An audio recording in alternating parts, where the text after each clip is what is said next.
Kale mukwano njagala nkwebaze okuba ng'okkalidde tutambule ffenna mu gataliiko nfuufu nkubuuzaako nti osibye otya nno njagala nkwebaze gy'osobodde okukola olunaku olwaleero nze Sanyu Robina Mweruka nze ne Mebo Mulungi tukutegeeza ebigenze mu maaso mu ggwanga kali yatandike n'ebikolwa ebiri mu olunaku olwaleero.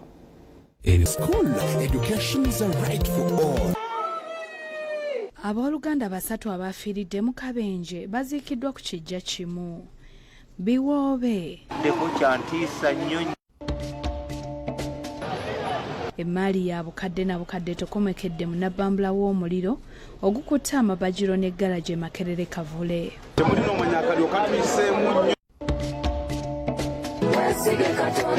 Okujjukira Ssaabalabirizi Janani Luwumu, Pulezidenti abagumiza ku by'ekijjukizo.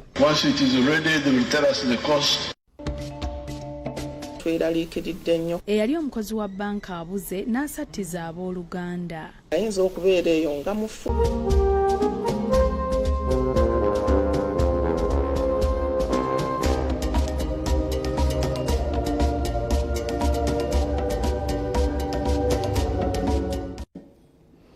Kale nyongera kwaniriza n'okwebaza okuba nti okkalidde katandika okunyumya agataliiko nfuufu.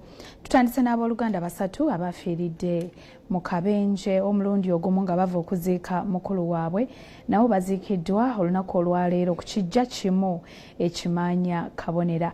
Akabenje kano kaabatugidde mu bitundu eby'emitala Mariya bwe babadde badda e Kampala lukululana ne bagoyagoya gibadde miranga nakwazirana era emboozi eno katugifune mu bujjuvu.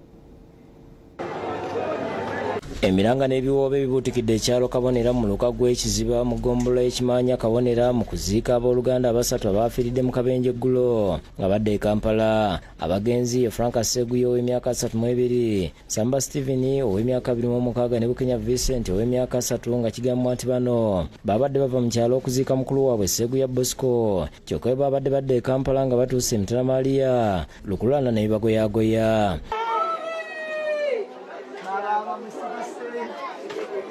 Probox yabadde eyingira ekkubo ate nga drone ereese kati ono mu kusala Probox eyingira ekkubo n'ayingira drone.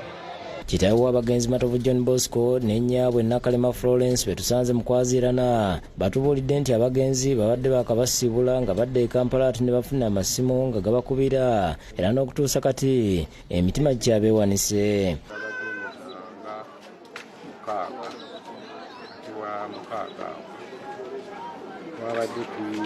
Nabadde ngeeyo nsoma mise nawulire gye gansanze nga baŋŋamba nti abaana bange basatu bonna batokomekedde mu kabenje. Abatuuze mu kitundu kino nga bakulembeddwamu Ssaalongo Joseph Ssentongo bagambye nti kibadde tekibatuukangako nga n'abamu batuuse n'okwanuuza kyandibanga omugenzi gwe babadde bakaziika waliwo obulombolombo obutaakoleddwa.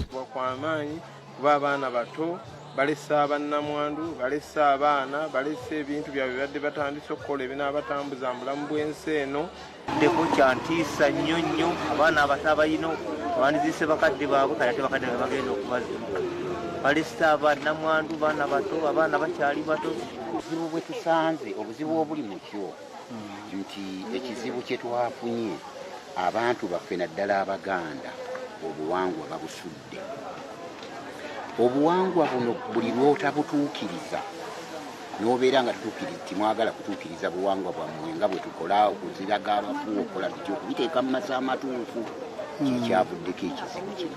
Ssaalongo Lukwago Yakobo nga yabadde akwesa abagenzi mu Kampala agambye nti yabaddeko nabo mu kuziika mukulu waabwe era n'abategeeza nga ye bwadde e Kampala kyokka ekyamwewunyisizza kwe kubanga yabadde tannaba na kutuuka ng'ate bamukubira nti abakozi be nabo bafudde. Mujje tugendere mu drone tubadde ne mutowo waffe oyo omulala bayita Nsamba nga yakagula piki n'agamba aba baleke bano ninda bavuga ku piki neŋŋamba oke tewali buzibu. Lawrence Lukyamuzi ssentebe w'ekyalo Kabonera asabye gavumenti okuddamu okwekenneenya enguudo ezimu olw'ensonga nti nnyingi nkadde nnyo n'endala nfunda nga kyandibanga kyekiviirako obubenje. Bayingira kamunye eyabakubye kulaba nga obulamu tebuliiwo oba lwabinnya ebiri mu luguudo naye nga tusaba gavumenti etuyamba enguudo bazikendeeze sipiidi okusabira abagenzi kulembeddwamu omusomesa w'ekisomesa ky'ekiziba mu kigo ky'e Kaabwoko Edward Ntonda n'omumyuka we Nakyejwe Kotrida nga basoose kusaasira bafamire n'ekyalo kyonna okutwaliza awamu ne basaba abakkiriza okuba abeetegefu bulijjo okuba tebamanyi ntuuko zaabwe. Tubadde tubasuubiramu ebirungi bibajja okugasa mu nsi muno naye bw'atyo Omukama bwe yageze. Benzani bakristo baganda bange abantu ba Katonda mwenna mutunuulire ennaku eyo Mukama yatukoze eki yatugeredde. Oluvannyuma abagenzi baziikiddwa ku kyalo Bukeeri wakati mu kwaziirana okuva mu Oluganda n'emikwano. Kizabone yakusakidde gweno ku Lwabukedde TV.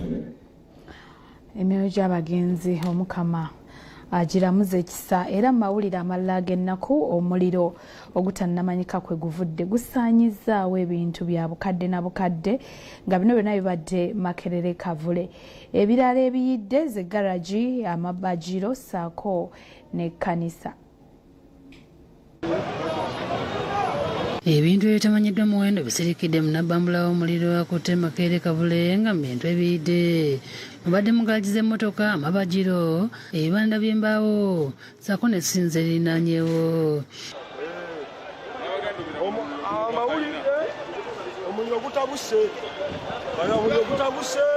Kigambibwa nti omuliro guno gutandise zikunuukiza essaawa ez'amalya g'ekyemisana nga guvudde ku bamu ku babazi abadde bagenda mu maaso n'okubajja. Si masanyalaze mbagiteri masanyalaze buli bakumye mukume kwaje ngutuuseko nga gwakatandika olw'omuvubuka wadweya yaŋŋambye nenga amafiika ate kasasi omukumidde manyi ku bibanda wano nga ninawo n'abaana abakolera emaali yange yonna yonna egenze.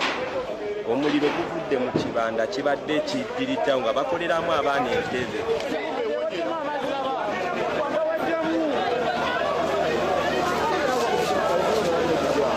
Kino kireetedde omuliro okubunawona nga n'ekkanisa ya Makerere Christian Fellowship Church naye omuliro gugitwaliddemu ng'eno gwokyezza ebintu ombadde emizindaalo, ebituuti kussa n'ebirala ng'ezirasha bawannyonnyola. Naye omuliro gutukoze bubi nnyo ng'ekkanisa ffe gwetwafekitinze nnyo. Tetumanyi omuliro ndowooza gutandikidde mu ba neighbours ate ne guyingirira ekkanisa yaffe. Tukoseddwa nnyo. Abantu ab'enjawulo nga poliisi yazimye moto tennatuuka bwekozeemu omulimu ne basuula entebe muwala okutaasa embeera.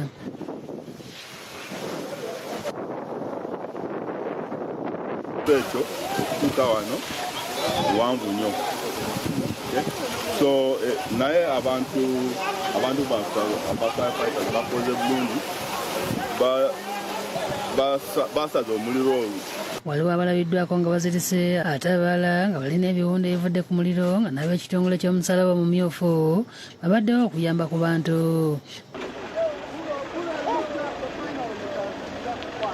Poliisi n'amagye bongedde okukuuma ekifo kino newankubadde ng'omuliro gubadde kugenda maaso n'okwemimula ate waliwo gakyala kimpadde agagadde okubba ebintu era poliisi n'amagye biiriddwa mu bungi okulaba nga batangira embeera ey'obunyazi.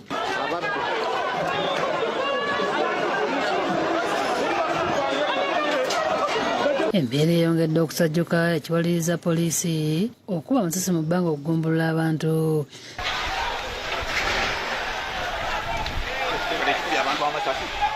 Abamu kwetwogeddeko nabo batubuulidde nti bamanyi kiki bagenda kuzzaako nga n'omuliro temanyi kwe guvudde ne balaajanira gavumenti okubaako engeri gye badduukira kubanga tebasigaza kantu.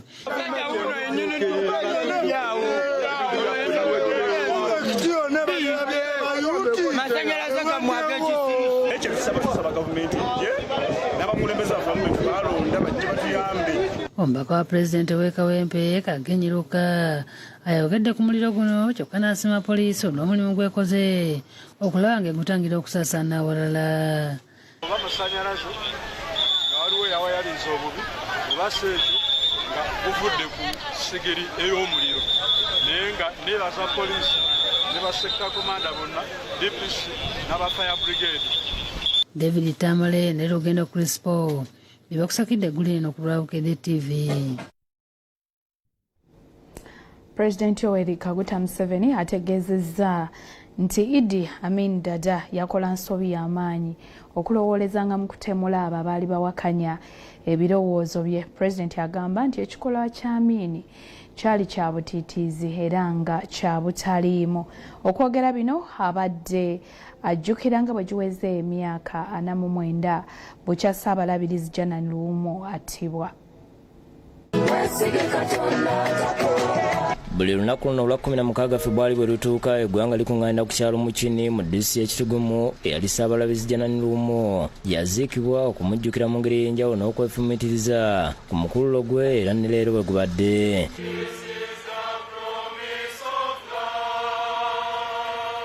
Emikolo gitandise n'okusaba okw'enjawulo okulembeddwamu Ssaabalabizi wa Uganda Dr. Samuel Stephen Kazimba Mugalu ng'ayambibwako abalabirizi ab'enjawulo omuli ne Ssaabalabizi yawummula Henry Luku Olombi. Pulezidenti Yoweri Kaguta Museveni atuuseeyo nga zikunukkiriza okwera ssaawa 6 ez'ettuntu ng'awerekeddwako First Lady Janet Kataha Museveni, baminisita ab'enjawulo, ababaka ba paalamenti, abalamuzi n'abanene abalala mu gavumenti tebatumiddwa mwana. Ssentebe wa disitulikiti y'Ekitugumu Arai Christopher Obol asinzidde wano n'awanjagira Pulezidenti Museveni abataase ku bakalamojja abanyazi b'ente abazzeemu obuto okubakooza akagiri oluvannyuma lw'akalembereza ka myaka 3. Since the beginning of January, Your Excellency, Karimojong warriors have once again continued to raid animals, kill people and loot properties of armless civilians. I pray that you step up security measures on this wrong element. Minisita omubeezi w'ensonga z'ababundabunda n'ebibamba era omubaka omukyalo wa disitulikiti y'Ekitugumu Lilian Abel ajjukizza omukulembeze w'eggwanga ku mulimu gw'okuzimba ekifo kya Janan Luwum eky'ekijjukizo ogwatongozebwa emyaka 2 emabega naye nga gukandaaliridde olw'ensimbi ezitaliiwo. No construction has commenced and it is the appeal from the Christians and the local community that you intervene and engage with the Ministry for Finance so that funds are allocated to begin the construction of this site.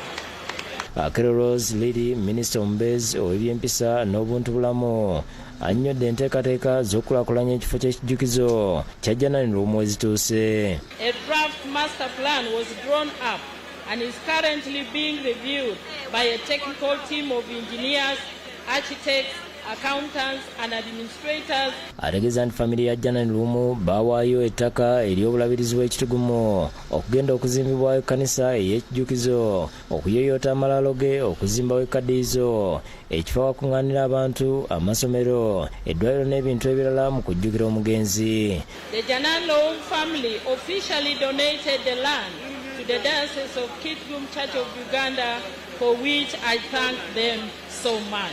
The master plan includes the church, the tombs, a multi-purpose arena, museum, primary school, secondary school, a hospital, and in the long time, a polytechnic and St. Janan Luwum University. Ssaabalabizi Kazimba akkattirizza obukulu bw'okukuza olunaku lwa Janan Luwum n'ategeeza nti ekkanisa efubye okukuuma obuzira bwe ng'emubulamu ebizimbe eby'enjawulo okuli Church House n'amasomero. We have tried to honor his memory by naming many of our institutions and projects after him. Today, at the center of Kampala metropolitan city, we have St. Janan Luwum Church House. Also, we have Janan Luwum Church in the suburbs of Kampala. Era asabye buli omu okubaako kyakolawo okulaba ng'ekijjukizo kya Janan Luwum kizimbibwa. All of us can benefit in one way or another. I welcome partnerships and contributions towards Janan Luwum memorial projects. Kazimba asabye Pulezidenti Museveni okwessa obuyinza bwe okubaako abasibe baawe ekisonyiwo nga bw'azaakola. You forgave the prisoners last year. I continue to request that you forgive more so that we have a peaceful Uganda. Okwogera kwe Pulezidenti Museveni ategeeza nti ye ne banne Amin baamulabirawo nga si mukulembeze asaanidde era olwawamba obuyinza nabo baatandikirawo enteekateeka z'okumulwanyisa. And we said we are not going to accept Amin. You, Museveni, you go and we start the resistance against Amin.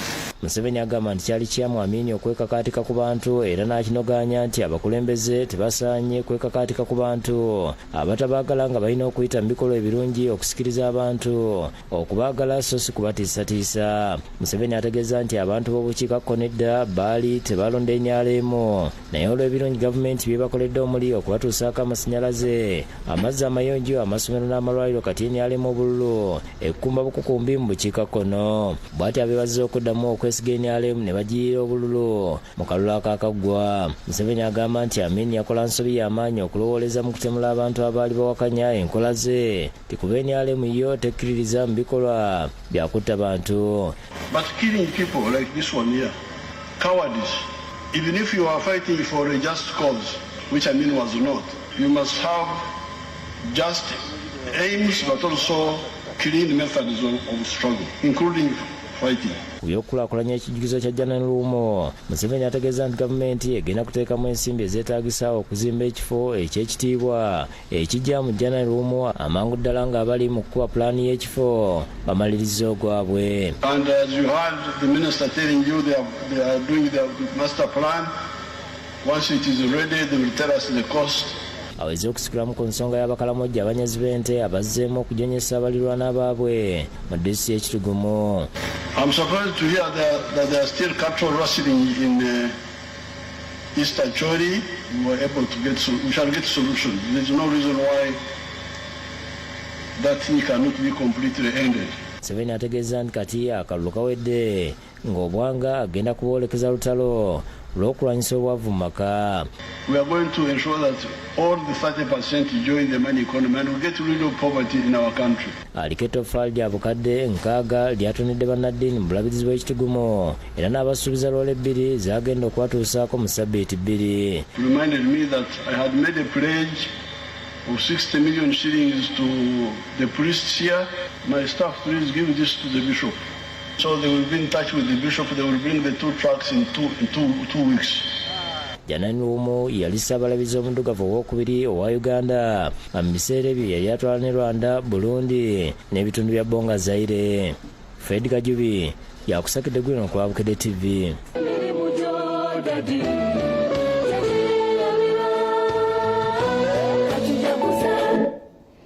Kale eyo nga tobudde waliwo famire eri mu kusattira olw'omuntu waabwe ngono yali mukozi wa banka okubula mu ngeri etanategereka nga kati emitima gisiiba gibeewanise. Bategeezezza nti banoonyeza buli we basuubira omuntu waabwe tebamulaba. Abatoze mu Ibizoni y'Entinda bali mu kusattira olw'omutuze munnaabwe Elizabeth Masende ow'emyaka 57 yabali mu gitetegereka okuva waka omwezi oguwedde. Masende yali mukozi wa banka n'awummula emirimu nga mu misira gino abadde atereka waka palamenti ebyemizannyo okuba ku mpiira era kigambibwa nti yava ewaka ngenda kusomesa 26 omwezi oguwedde n'agenda gye batamanya nti kyokka n'okutusula talabikako. Grace Nakirigi oluganda lwa Masende atubulidde basemba okwogera naye era nti okuva luyabula batambudde buli wamu omulina okutuuka mu ggwanika Mulago nga taliyo. Ababa bafiiridde mu ddwaliro ly'e Mulago gye babatwala eyo nayo twatuukayo ne batutwala ku mochare ey'okubiri ey'e Mulago ebeeramu abo baye batuusiza ababa bafiiridde ababa tebafiiridde mu ddwaliro naye ne babaleeta buleesi e Mulago eyo nayo ne batutwalayo ne tukebera nga taliimu. Poliisi Mulago Police Station era neetuzaayo ne bakebera mu records zonna ng'era omuntu ono Elizabeth Masinde Namuhenge tatuukangayo. Brenda Nelimanga muganda wa Elizabeth ategeeza nti balina kye bamanye nti omuntu wabe alina empalana n'omuntu yenna era beebuuza ensonga eyamubuzaawo. Betty tumumanyi nnyo nga omukyala ali reserved era tetuyina nnyo kye tuwulira nti alina enkaayana n'abantu, kalibe enkaayana ya ttaka, kabibe bizinesi, ffe tumumanyi ng'omukyala ali reserved. Isaac Masinde nga naye mwannyina atulira lwe yasemba okugera naye bw'ati nasaba amanya amayitire ge okubabulira kuba kibeera aliikiriza. Wabeerawo omuntu amukuumye kubanga n'okutuusa olwaleero mpaawo omuntu n'omu asabye nti nno batuwe engassi ya ssente bwezi tutubawo omuntu wammwe. Buli poliisi buli lukya tebalina we batugamba nti wano twasanzewo omulambo bwe n'emirambo gyonna gye bazudde nga batuyita tali omukwabo. Ye James Odonga abadde abeera Elizabeth ayogedde ku kubula kwa Mukama namuli gigamusanga badde n'alajanira bazesa babayambe. I've been here with her for over 11 years, but this time she called me. I went in the village for holiday, so she called me and said, you know what, you come back and we prepare for the boy to go back to school. But then she told me, you know what, I'll send for you the money on 1st or 2nd. Okay, then I also wait on 1st. She did not send. Omwogezi wa polisi mu Kapululu ano Lekyo Kawula ategeezezza nti batandise omuyigo ogw'okungunya omukyalo ono. Tubakubira omulanga bwe wabeerawo yenna ayina information esobola okututuusa ku mukyalo ono Masinde Elizabeth agitwale ku poliisi emuli okumpi. David Tamale yakusakidde eggulu ku Lwakukere TV. Kale n'emboozi ezo katusooke tukuwummuzeemu katono tudda n'ekitundu kyaffe ekyokubiri mulimu gano. Abakugu mu Ukraine bayiiza ekyambalo ekiziyiza ebyuma bya Russia okulaba omujaasi we yeekwese ekyambalo ky'oyinza okuyita invisibility cloak gye batuumye Phantom Skin. Phantom Skin bagikoze mu black plastic material erimu compound ya graphene eziyiza ebbugumu oba heat signals okufuluma, ekizibuwaliza thermal imaging scanners ne drone infrared sensors okulaba omuntu oba ekyuma we kiba kikwekeddwa. Olugoye lwe lumu balukozesa okubikka ebyuma gamba nga tanka, emizinga n'abajaasi ababa balumiziddwa okubakweka ku drone za Russia. Ku kikooti kuno kuliko obutuli obukkakkanya ebbugumu munda, kyokka aba Ukraine bagamba nti kyakubatwalira ebbanga eriwerako okufulumya ebyambalo bino mu bungi, nga omuntu omu kimutwalira ennaku 2 okufulumya ekyambalo kimu ate ng'akoze essaawa nnyingi. Sayansi ne tekinologiya gataliiko nfuufu gwobukyali mu kulaba kitundu kyaffe ekyakubiri. Nyongera kukwaniriza okuba nga otweyunzeko gwe yakatweyungako ate gwe gwe tubadde tutambula naye webale nnyo webalire ddala okubeerawo. Ekitundu kino tukiguddewo n'amasomero agayise ebigezo ebya siniya ey'okuna gakyagenda mu maaso n'okujaganya aba Goodmark High School nga lino lisangibwa Mukono. Abayizi babagabudde omucomo okubayozaayoza ate aba Kisaasi Town Secondary School bategeseddwa okwebaza Allah olw'okusobozesa abayizi baabwe okuyita obulungi. Libadde sanjerere ku ssomero lya Goodmark High School erisangibwa e Namataba Mukono ng'abayizi n'abasomesa bajaganya olw'abayizi baabwe abakola senior form mwaka ogwedde okuyitira waggulu. Abasomesa okuli Nakamoga Sharon bategeeza nti buli mwaka abayizi baabwe bongera okukola obulungi. Nina essanyu lya nsusso okulaba nti ate era twayongedde ne tukolera ddala bulungi. Twatuuza abaana baali 197. Omwana waffe yasinze yafunye A5 n'afuna ne B5. So nga ate n'abalala bafunye nga A, B, C ye yabaddenga esembayo. Obuwanguzi babwesigamiza ku basomesa abakugu abakola obutebalira ne Katonda abayambye. Nafunye A's na B zokka kiwa ne teno tubiddiza Mukama. I got A and B. Glory be to the Almighty. Nebaza abasomesa bange okusobozesa okukola obulungi. Nafunye B mukaaga. Nafunye A's na B zokka. Appreciate all my teachers who have been there for me. Nasobola okukola obulungi ngera nafunye B ne C. Abakulira essomero bakwasiza abayizi ebigezo bino n'ekimeme w'embuzi 2 bazookye omukyemo. Alikulira ogwanga Joseph atulambuzza ebizimbe by'essomero ebiteeketeeke n'ekifo ekigazi obulungi. Yeebazza abasomesa olw'amaanyi ge bassaamu n'asaba abazadde okuleeta abaana ku Goodmark bawandiise kwe balina buli ekyetaagisa. To trust us with more children that will produce wonderful results as you have seen in these exams of 2025. Oluvannyuma agabudde emikyemo wakati mu ssanyu nga bannyenya ku galiba enjole n'abayizi ne baweebwa amabaluwa gaabwe. Ate oluvannyuma lw'okuyitira waggulu mu bigezo bya siniya ey'okuna ab'essomero lya Kisaasi Town Secondary Kisaasi bategeseddwa ey'okwebaza Allah kuba be bamu ku basinze mu disitulikiti y'e Kampala. Eddwa eno yeetabyeko abatandisi b'essomero, abasomesa, abazadde n'abayizi ng'ekulembeddwamu Sheikh Uthman Subuga ng'ayozaayozezza abayizi ba Kisaasi Town olw'okuyita obulungi ne yeebaza abasomesa n'abazadde olw'amaanyi ge bataddemu. Twebaliza wamu n'abazadde okubeera nti mwateekayo buli kimu buli kimu ekyetaagisa abaana bano okubeera nti bakola ebigezo. bano batuuza abayizi 24 nga bonna bayitidde mu result 1 era abamu betwogeddeko nabo bebaza abatandisi b'essomero n'abasomesa olw'okubalambika obulungi. Nafunye B's na C's zokka. Njagala okwebaza bazadde bange. Nzizaako n'okwebaza Board of Directors olw'amaanyi ge batutaddeko n'otusobozesa okuyitira waggulu. Allah atusobozesezza okusoma obulungi.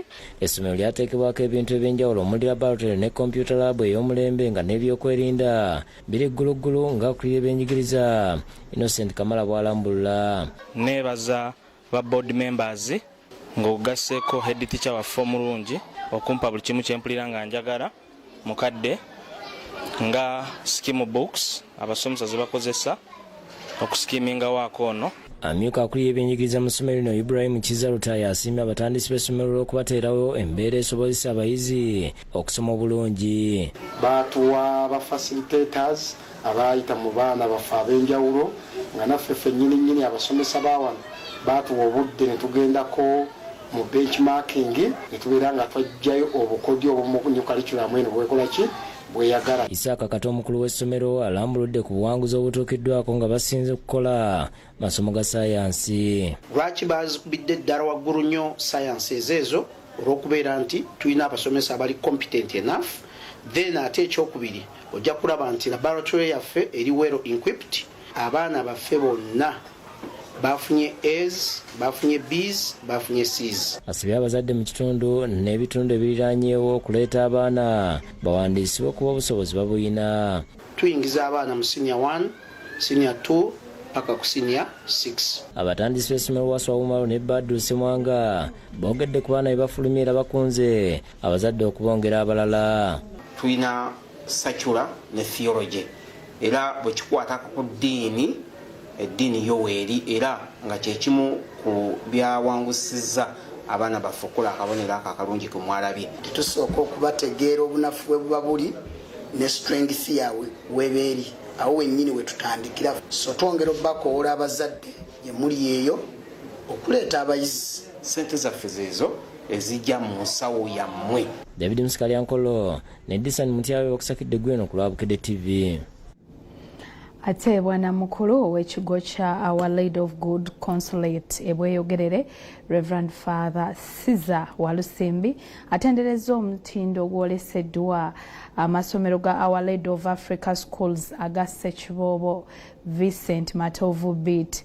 Abadde mu misa ey'okwebaza ku ssomero erya Our Lady of Junior School e Bukassa olw'okuyisa abayizi ab'ekibiina ekyomusanvu. Abaddukanya essomero lya Our Lady of Africa Junior School esangibwa e Bukassa bweyogerere mu munisipali y'Ekire Wakiso bategese ekitambiro kya misa okwebaza Katonda olw'abayizi 65 abaatula ebigezo by'akamalirizo by'omwaka oguwedde okuyitira waggulu.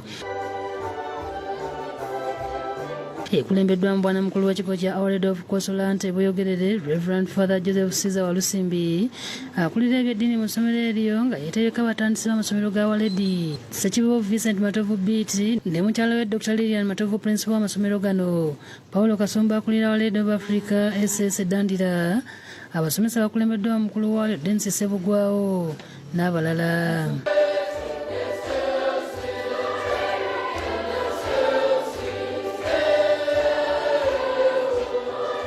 Mukubuulira Father Walusimbi asiimye Ssekiboobo Matovu olw'eddiini n'ebyensoma eby'omulembe ebitinta amasomero ge bw'atunasibirira entanda abayizi abagenda mu siniya. Basibiridde entanda babeere basaale beesige nnyo Omukama ate bamanye nti nno Omukama yajja okubakulembera mu byonna. Mu misa eno abaddukanya essomero abasomesa n'abayizi batonya ebirabo ebikalu n'ebyensimbi. Ng'emmisa ewedde abayizi abaayise beebazizza abakwatirako kumalako primary nga n'abasomerako mu ssomero ne beegatta ku masomero ga Our Lady aga secondary basimye omutindo gwe babafulumizaako. I'm really grateful to have passed through this school. Honestly, their services have been good. These teachers will always be my role models wherever I will be going. Abazadde abasoose okunyeenyaamu beebazizza bakwatirako abaana baabwe basobola okuyita obulungi ebigezo nga basuubizza nti omwaka guno buli muyizi anaafuna obubonero buna bwakuweebwa $100.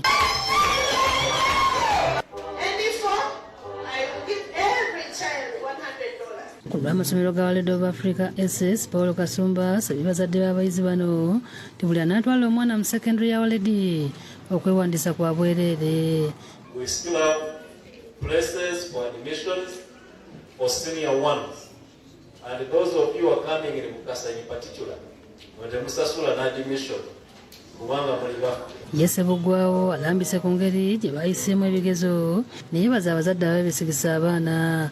Ng'abaana abasinga obungi bana namba 2 bali mu ddala erisooka n'abalala 23 bokka bali mu ddala eryokubiri. Twatuza abaana 65. Akinoganyiza nga bali ku ddimu ery'okugaziya n'okuzimba ebisolo by'abayizi ng'akooda abazadde babongera abaana nga batandise n'ekifo awakumirwa abaana bato kiyite daycare. Olw'okusaba kw'abazadde twatandiseewo ne daycare. Tulina abazadde abalina abaana bwabwe abato ba myezi 6 paka ku mwaka gumu myaka 2 okubanga nabo tubalabirira bulungi. Subject eyasinze okukolebwa obulungi subject y'oluzungu. Abasomesa basiimiddwa n'ekirimutu mu bbaasa olw'okuyisa obulungi abaana. Ssekiboobo Matovu ategeeza Katonda wabakoze obulungi era yeebazizza abazadde ababawa abaana nga tebali ku ddimu lya gazi ya ssomero. World of Africa Secondary Schools balinze nga kwe kuli World of Africa SS Namiryango na World of Africa Mukono. Oluvannyuma baddukanya essomero lino nga bakulembeddwamu Ssekiboobo balambuza Father Olusimbi ebisulo ebizimbibwa era n'abisabira essaala. Maria Nantombwe yakusakidde eggulire eno ku Lwabukedde TV.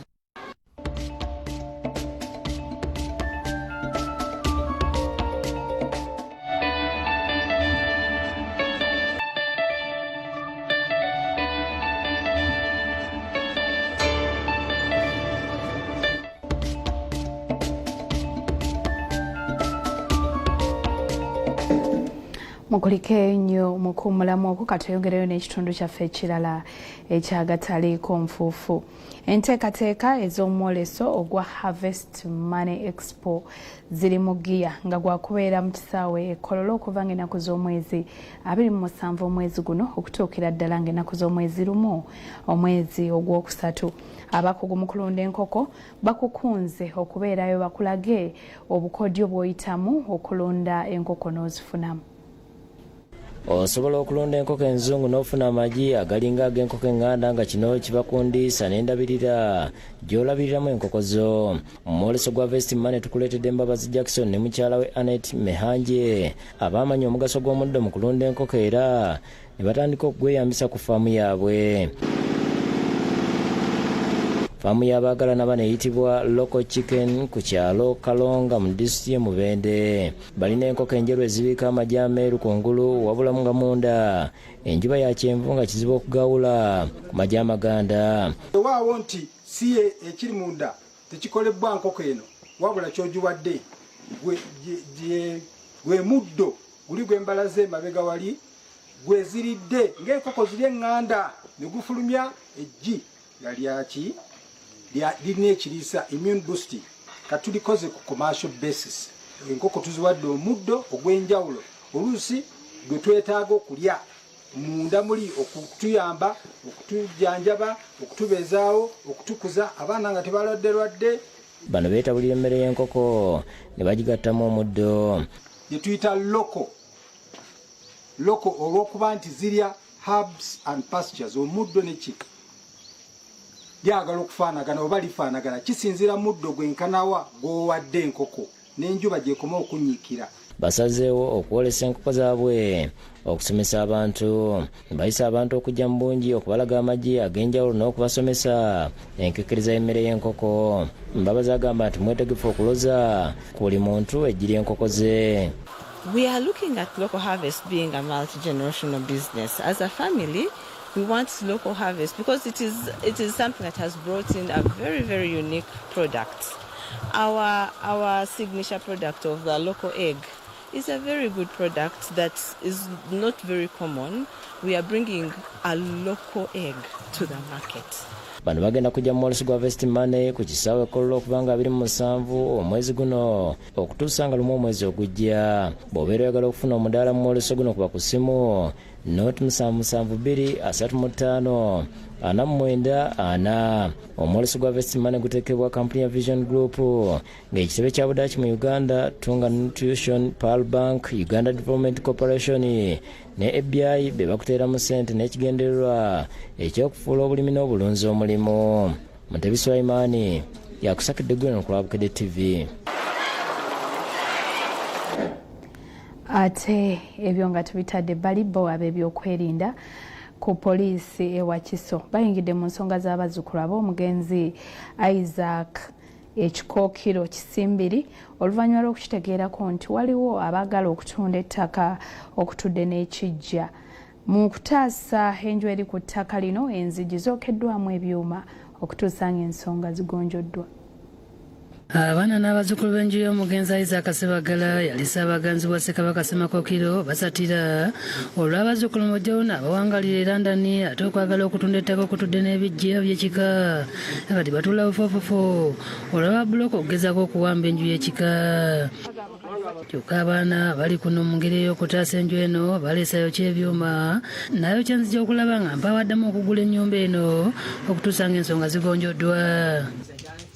Ennyumba eno n'ebijja ebyogerwako bisangibwa ku kyalo Kikookiro Kisimbiri mu disitulikiti y'e Wakiso. Batuuzza olukiiko olw'amangu olwetebeddwamu n'abakuumaddembe okuva ku poliisi y'e Wakiso nga lwetebeddwamu ab'ekika okusobola okutaasa ekijja kino ekisulirirwa okusendebwa olw'ababulooka abasiba nga balambuzibwa. Olukiiko luno abazzukulu ba Sebagala batabukidde ssentebe Rosse eyokubiri Dungu James nga bamulumiza okuyambako abazzukulu baabwe abali e London abaagala okutunda ekijja bwe yawandiisa ebbaluwa nga alaalika ab'ekika obutaddamu kusaalimbira ku ttaka lya kijja ng'ajuliza ng'ensonga z'ani alina okulabirira ebintu by'ekika bwe ziri ewa Administrator General ekintu ekyabatabudde kubanga bakayana abaana ba muzzukulu mu luggya luno. Nsamba mu mugambe yonna gy'ali talina ofiisi gy'agenda mu Uganda nga tuli balamu emuwaka kwata ne letters ez'amuzeeyi Ntambi bazisazaamu kuba basooka ne bafuna ba administrator Ssentebe Dungu James mu kwanukula yeewozezaako nga bano bwe bataategedde bulungi biri mu bbaluwa gye yawandiise n'ajuliza ng'ensonga zaabwe bwe ziri mu ofiisi ya Administrator General. Mbawandiikidde nga mbategeeza nti Administrator General ali mu kutambuza nsonga za estate y'omugenzi Ntambi Isaac era ko yawandiikira ebbaluwa eno nga bwe mugirabyeko. Bazzukulu b'olujja lwa Sebagala balaze ennyiike olw'abamu ku bafamire abazze baggulwako emisango ne basibibwa bannaabwe abali e Bungereza ate olumala okubasibisa nga baddayo nga kigambibwa nti waliwo ne munnaabwe yakubibwa mu kiro ng'ensonga zandiba nga zeekuusa ku baagala okutunda ekijja. Yakubibwa ali mu kkoma kati myezi 8 yabadde addukanya wano. Ulira ffe kwegamba ekibanja kyansikirano. Rose Linda Ntambi ne Esther wamu ne Aliet Kyeswa basazeewo bajje baggale enju eno bagiteekemu omukulu Nsamba David ekimenya amateekero ekinyizizza abazzukulu. Balimbikamu n'abantu balambula balabika bulooka beefuula simanyi balimba abantu nti simanyi bavudde mu ofiisi enkulu naye nga beka babulooka. Omukwanaganya wa poliisi n'omuntu wa bulijjo ku poliisi y'e Wakiso ASP Sharif Kibiike abagumiza nga poliisi betandise dda okunoonyereza ku mivuyo gino egirabika okuba nga gyandivaako obutali butebenkevu n'asaba bafamire okusigala nga bakakamu. Awantu wano wajjajja w'abantu abo ababoogera wa bujjajja ekiri ondagedde bulungi kinaletegeddemu sosi omukubana ababeeri kinategeddemu so kati Administrator General tabimanyi. Mukwate ebbaluwa n'abantu oba bano babasatu mugende mu ofiisi yaani ya Administrator General mumusabe ajje ku ground bwe musaba ajja kujja kubanga byewaliwo ensobi yakola ki eyakola obwedda. Kaifube waafe okwogerako n'abamu ku b'Ebulaaya be balumiriza agudde butaka olw'amasimu gaabwe agamanyiddwa obutayitamu wabula ng'ennaku z'omwezi 19 omwezi ogwokusatu omwaka gwa 2024 ku mawulire gaffe agataliiko nfuufu twakulaga emboozi nga bano bagenze ku ofiisi ya Tawuni Kiraka e Lubaga okwemulugunya kwanalina okubeera Administrator General y'emmaali ya kitaabwe kati omugenzi Isaac Ntambi. Ne tuteesa ne tulonda ba administrator nessa lwaki ate Abbas akolawo meeting ey'ekimpatiira ate n'atuuza meeting endala erondebwamu ba administrator. Tetubadde na buzibu bwonna nti oba tukayalira kino tukanira kino naye ndowooza waliwo ebigendererwa by'abanyinaze abo abali e Bungereza. Jovan Kibirige yakusakidde eggulu eno ku Lwabukedde TV.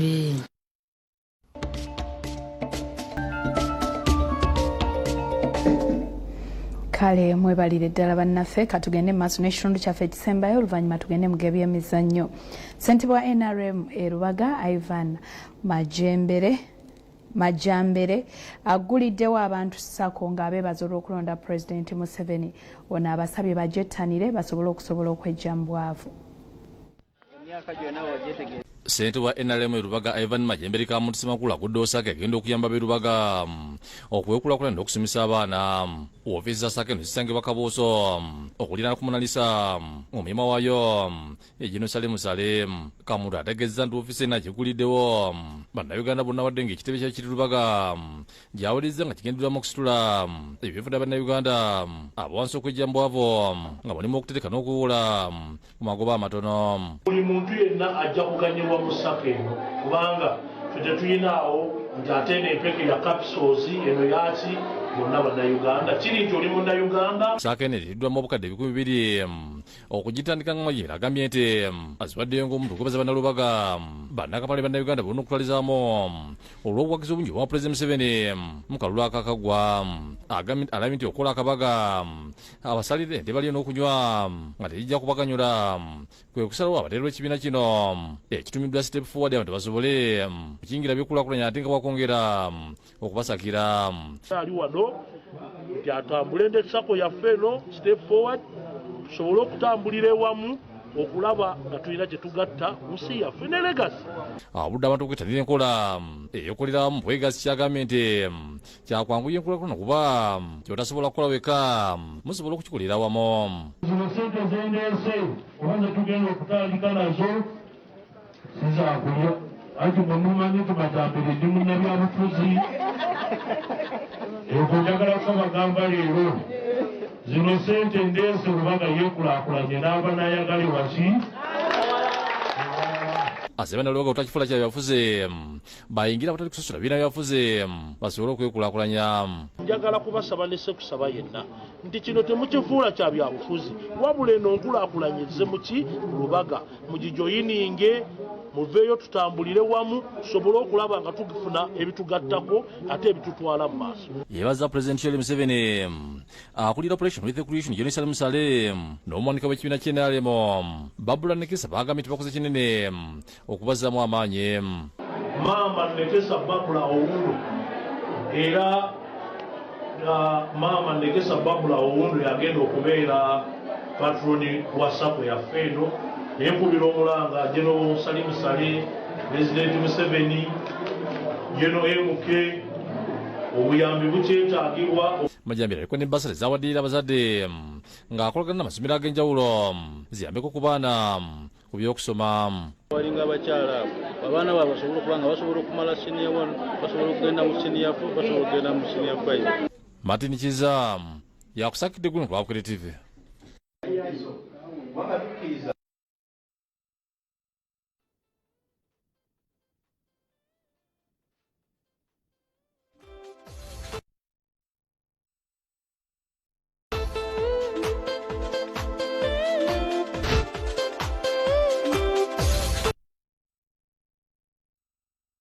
Kale mwebale nnyo bannaffe mwebalire ddala tugenze mu kitundu kyaffe eky'ebyemizannyo.